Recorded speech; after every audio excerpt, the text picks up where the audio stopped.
ক্ষেপণাস্ত্র হামলার সাইরেন বেজে ওঠায় মানুষের মধ্যে ছড়িয়ে পড়ছে আতঙ্ক। প্রাণ বাঁচানোর ভয়ে এদিক সেদিক ছুটে বেড়াচ্ছে লোকজন। রোববার ইসরায়েলকে লক্ষ্য করে দুটি দূরপাল্লার ক্ষেপণাস্ত্র ছোড়ার দাবি করেছে ইরান সমর্থিত সশস্ত্র গোষ্ঠী হুথি।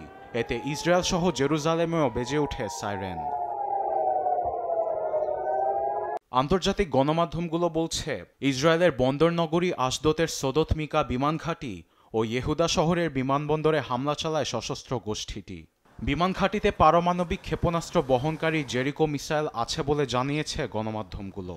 এজন্য জায়গাটি লক্ষ্যবস্তুতে রেখে হামলা চালানো হয়। ইসরায়েলি প্রতিরক্ষা বাহিনী আইডিএফের দাবি, তারা একটি ক্ষেপণাস্ত্র প্রতিহত করতে সক্ষম হয়েছে, আরেকটি ভূখণ্ডে প্রবেশের আগেই নিষ্ক্রিয় হয়ে যায়। এতে ক্ষয়ক্ষতির পরিমাণ এখনও জানায়নি তেল আবিব। এদিকে রোববার ইয়েমেনের সানাতে একাধিক বিমান হামলা চালায় যুক্তরাষ্ট্র।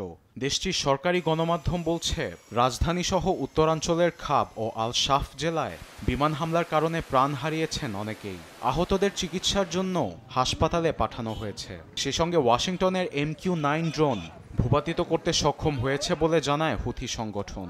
তবে এ নিয়ে এখনও মুখ খুলেনি হোয়াইট হাউস।